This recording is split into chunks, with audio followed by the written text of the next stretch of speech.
Planet Playing Around. Welcome. Changing it up a little bit, doing a Friday live stream on the TeleDynes YouTube channel. Just probably going to keep it really short today because I've got a double gig tomorrow, actually, which is the reason why I changed it to Friday, because typically I have gigs in the evening on a Saturday or something, but tomorrow I've got an afternoon thing from 12 to 3 and then a 6 to 9 show. So that should be fun. I haven't done a double in a while, but I hope everybody had a good holiday, good 4th of July. I know I did. It was a lot of fun, a lot of good food, good people, fireworks, and all that good stuff. So, as far as channel updates go, basically, this month I'm incredibly busy with live shows. So some of the stuff, the videos I try to get some more out as quickly as I possibly can, but I'm going to be somewhat limited on time, but I'll still be doing the live streams. I might be switching it up. I'm going to be introducing a calendar to the website, so you can just go and check and see like when the stream is going to change. Even I'll still post for it, but even if I don't get to that, then you'll be able to see that where the and also try to keep a consistent schedule of upcoming videos and what's going to happen. And I'm looking to change the format of the live stream itself, so it's a little bit more structured. Still have fun, talk about guitars and all of that stuff, but do something where we play a little bit, talk a little bit about some rockabilly, learn a song, pick a song for the week, and kind of go through the different steps for it, and then learn a riff, and then maybe some other kind of thing in between, something a little different. But then if anybody's on here and asking any questions, then I'll answer all questions, and then just kind of talk and chat a little bit before I sign off, and try to keep it in a consistent format. So that's the next plan for it. And of course, still recording the podcast. I'm just trying to get a catalog built up for that, so that way they're consistently released week by week by week. And the same with the guitar lessons, the beginning guitar lessons. And I'll actually be playing my Strat for those videos instead of the Gretsch. And the reason is just because of the familiarity. If you're first starting out playing guitar, this looks weird if you're not used to it. Most people are used to seeing, the dots. That one has it's every fret, and then like the seventh, the seventh fret? No, every other fret has a dot, and then the seventh fret have the 2, and so on and so forth. And most people are used to seeing that. And with the Gretsch, it's just these thumbnail every 2 frets, same place. But if you're not used to playing guitar a little bit, I remember finding it confusing when I first started playing Gretches, and I was so used to pretty much every guitar. Gibson, at least electric guitars, Gibson, Fender, Strats, Teles, they all have that same format. And of course they have the dots on the top. Can't really see it on the camera, but that's where the 2 dots are. They still have that. But it's funny, I don't have it up on the wall today, but the Phoenix is weird because it's got the sparkle flake binding, and it's still black dots, and you can barely see them if you're playing on if the lights are low, you're playing in a low lit room, or if the stage lights are coming down on you, you can't see it. It reflects off of the silver sparkle, and you can't see the dots. Anyway, I'll go over a couple of riffs here for the day. A couple of different things. I'll try to come up with something here. A lot of people seem to like the stuff about finger picking, and that was always my favorite part of the rockabilly sound. Keeping that thumb going. And of course, there's more than one way that you can finger pick. I've seen people do it. They play with their pick like this.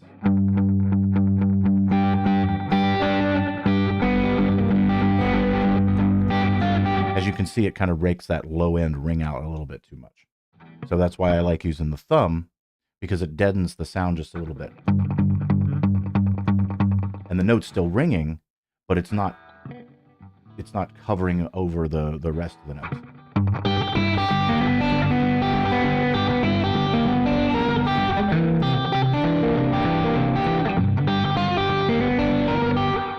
And then you can also, of course, I've seen people where they just they put the pick right here or something, and then you can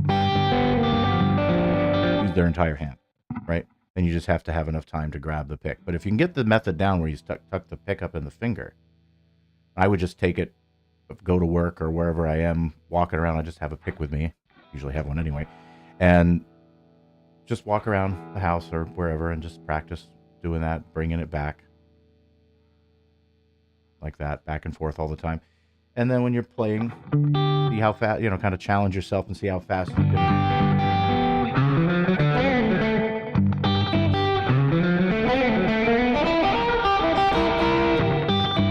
switch back and forth.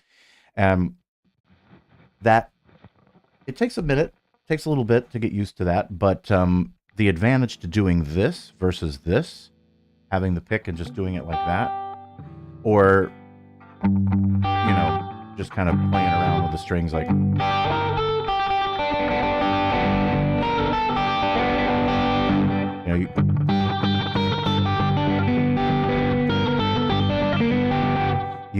you'll have a little bit more of a stretch between your thumb, of course, and your second finger, as opposed to doing this way, when you have to still have a big stretch there, but it's not as, since you have to put your index finger where your thumb is, it's a little bit more of a stretch than if you just did this. Whatever. And that's another great thing you can do when you're playing a song and you want to switch it up. If you want to switch up the rhythm, if you're playing something like you're in E, a lot of rockabilly songs in E, playing open or palm muting, right? There's always the thumb, soften it, that helps. You're picking with your fingers a little bit, comping. And then, of course, you can throw in the finger picking. And throughout, all within one song, and then that changes the whole dynamic of everything.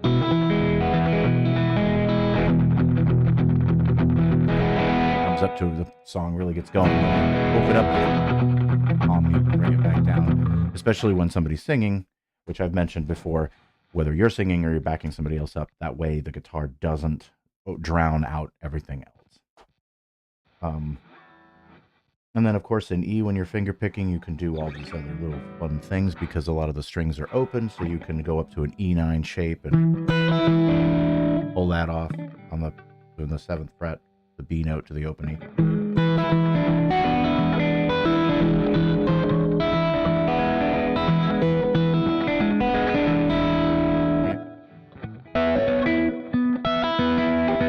Suppose you could do something like that.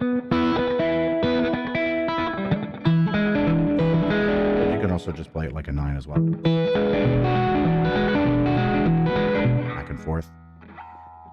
Change the rhythm up a little bit. You can just keep going back. You're just bouncing back and forth between your thumb and your fingers. And you can hit a couple at the same time.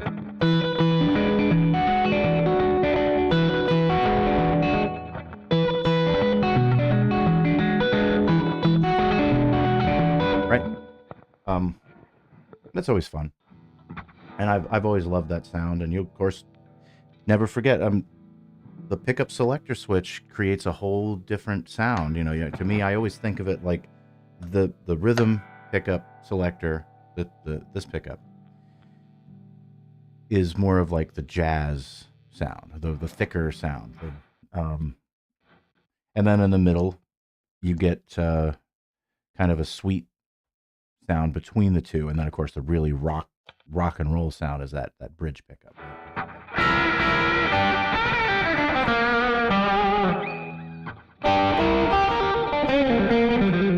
just depends on what you want to do. And then throughout your solo, even within the same solo, different solos, change it around. Fool around with your pickup selector.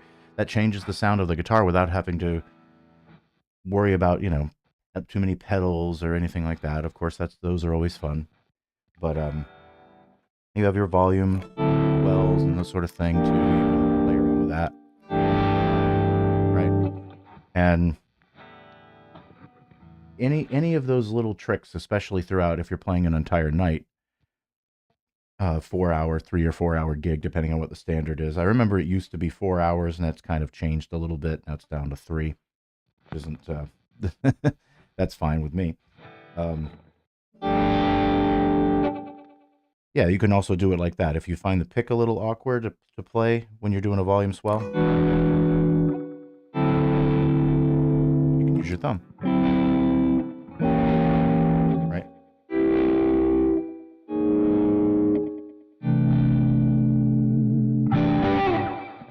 One nice thing about Gretches, I don't know if you can see the volume out there. There it is. Right? Gibsons, they don't have a volume knob anywhere. It's just the individual pickup volume knobs. And the Tele does, but it's down here. So it's over here. So you have to it is in a fairly decent position for that kind of stuff. I mean, Danny Gatton used to do it all the time. I want to say he switched the tone and the volume so he could do these effects all the time. And of course, this Gretsch, most of the Gretches don't have tone knobs. So that's the difference between the Gretches and other guitars. There are some that do have them, but they're not common. You might, for whatever reason, they put 2 volume knobs down here for most guitars. And then they'll put maybe a third, that's maybe a master tone, and then they have what most people refer to as the mud switch, which is an extra 2 different sounds. One's a little bit of a thicker sound, a little deeper. The other one's a little thinner sound, but it cuts the tone completely. And then you can mess around with the combinations between the different pickup selectors, different volumes on each pickup.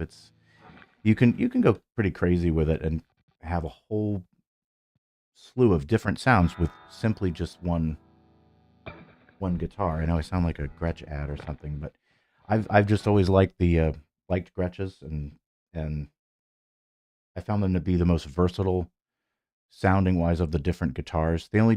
Again, it depends on the style of music you're playing. Obviously, I'm geared more towards rockabilly and roots music in general, but if you're playing something heavier with a lot of distortion, these guitars the newer ones are pretty good, but you'll still wind up with feedback, just by the nature of having a hollow body instrument. However, you can always get a duo jet, and then that solves that problem. But typically, if I'm going to play something with heavy distortion, I'll use Tele. I just always like the sound of Teles in that field, in that regard. All right. So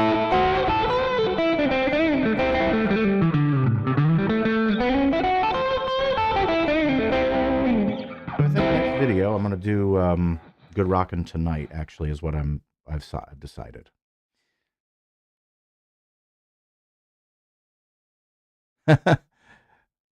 Thanks, man. Grilling outside, awesome. Yeah, I did plenty of grilling last week or yesterday with burgers, chicken, fried chicken, and all this great stuff. Hope you're having a good day. The weather is beautiful outside. Oh, now I know you're watching. Now I'm nervous.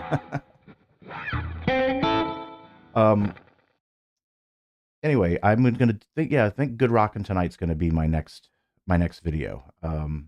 That'll be coming up fairly soon. I just got to write the tab for it, and it's a pretty straightforward tune. But I know I did That's All Right, Mama. So now I want to do Good Rockin' Tonight, and then somebody had requested a while back. It was a year ago now. The Mystery Train, but the Setzer version of Mystery Train. I assume they're talking about the Live in Japan version, but they could be talking about the Choo Choo Hot Fish version, but I don't think so. That one's a completely different bag of tricks. That has I don't even think that the original riff's not even in that version. It doesn't even. That's of course the original, and then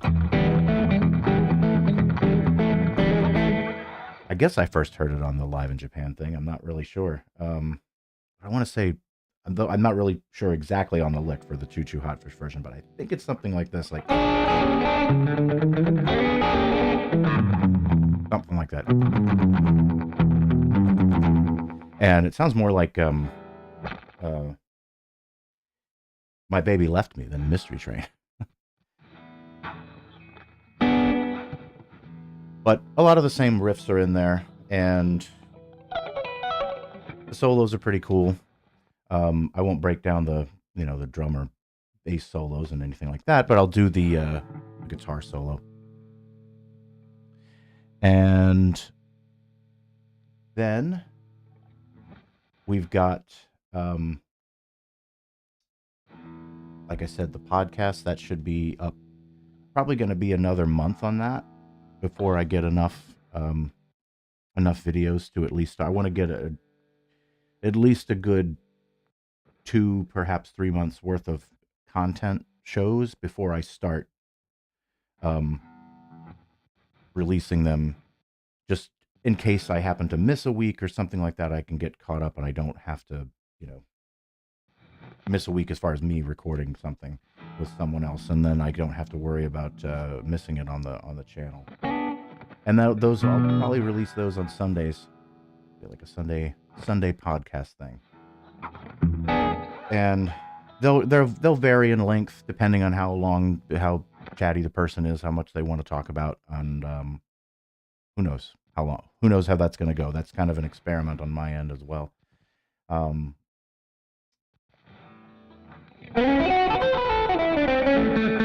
just going to play a little bit.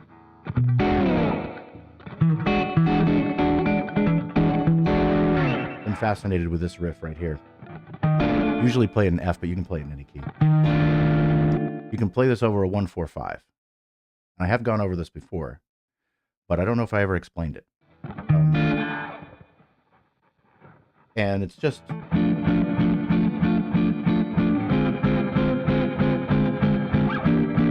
Right, that would be the progression.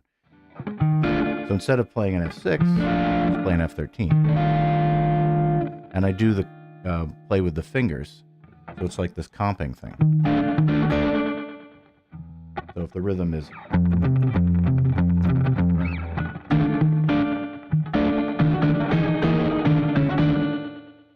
kind of jazzy, right?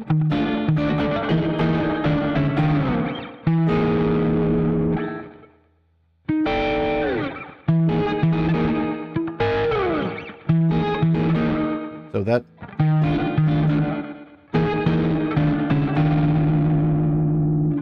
And that's kind of a takeoff of like a diminished, augmented.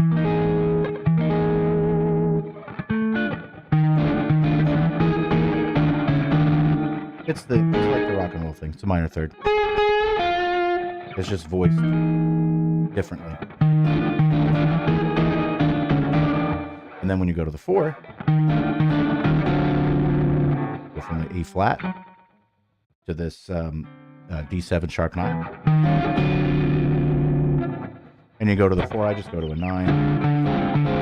And I walk up with the diminished.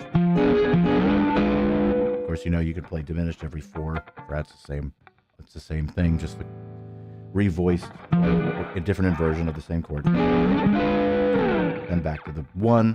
So this, over the 1, it's just the F. It's chromatic there.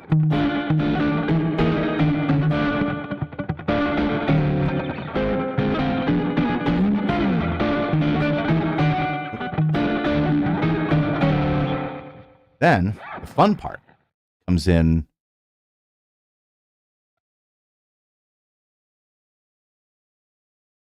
Then the fun part is when you go to the 5 here. We'd say, me too. I love Choo Choo Hotfish.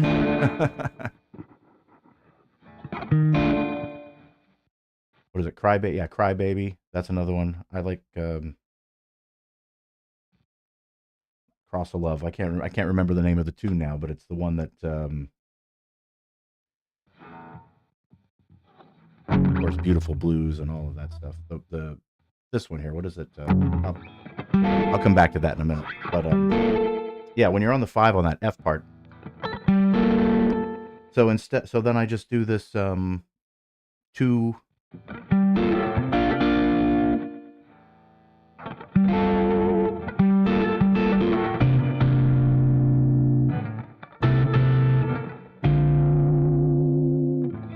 Right?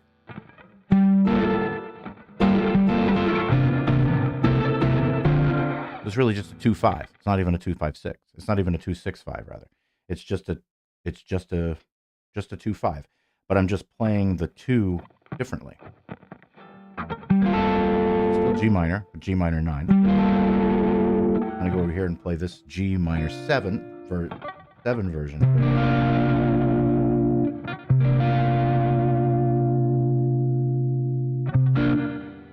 But I'm adding in a C there on the bass. So that's kind of, and that's technically an 11, but it's in the bass instead of on the top of the chord, which is where it normally would be. Then to the 5, that's where you're, then a 13, and then to the 1. And then you can take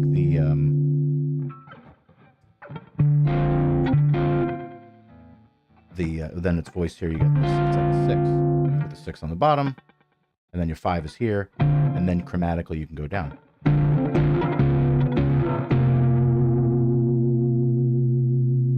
Like pedal point stuff.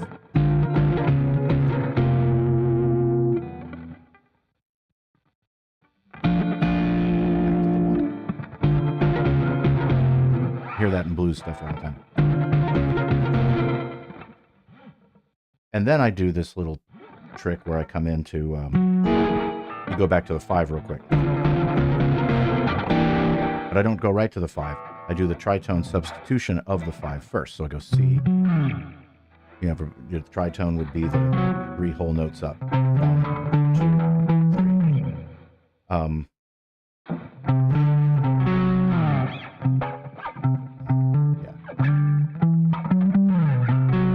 Yeah, so that's the F sharp. So that's how you would figure that out. On guitar, the pattern is, like if you're looking at the fretboard, if you want to figure out what the tritone is, just take your power chord and then take the 5 and move it down a half step. That's your tritone.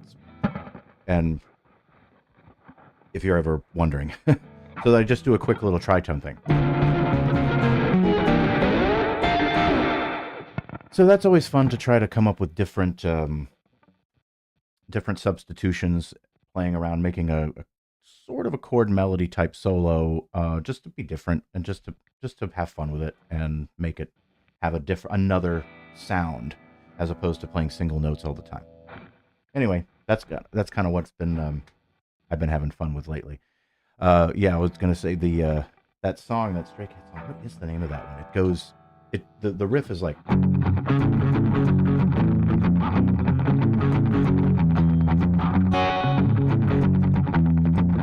yeah, something like that. Yeah, I've always liked that one. Of course, Beautiful Blues.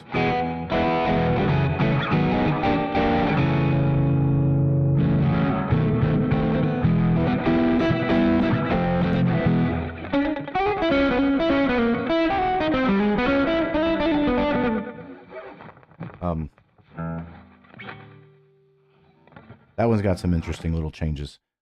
The core of it is still a 1-4-5, but a lot of little different substitutions over the top of that. Cool. All right. Well, yeah, like I said, I was just going to keep this really short today. Just kind of jump on here just so I keep the consistency up, so I do it every week. And next week we will be back. I will double check my calendar, but unless something comes up, like I said, this is a busy time of year in general for gigs, so I could randomly have a pickup gig next Saturday, but at the moment I don't have anything. So next week will be the same time.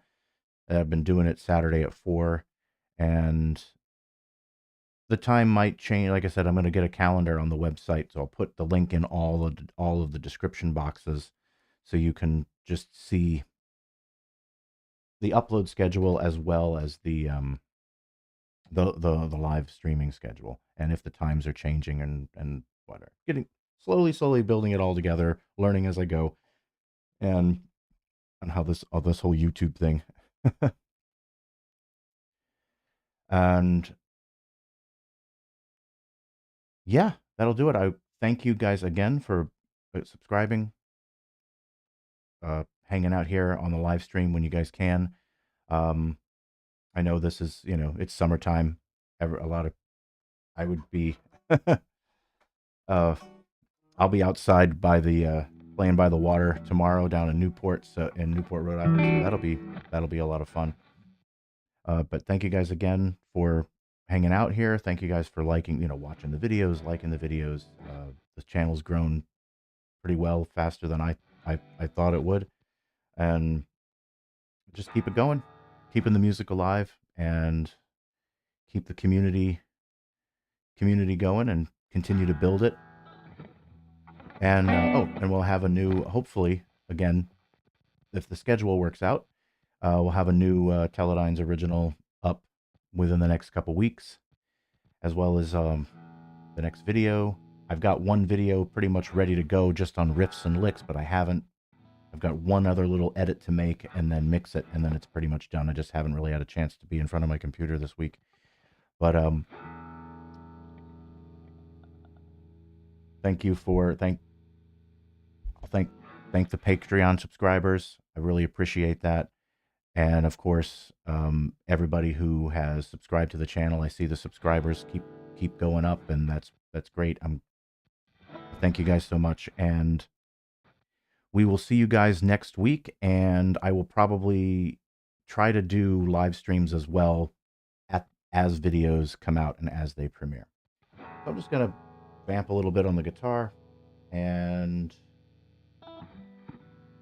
see you guys next time. What should I play? Maybe E.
All right, I'll see you guys next time. Have a good one, everybody.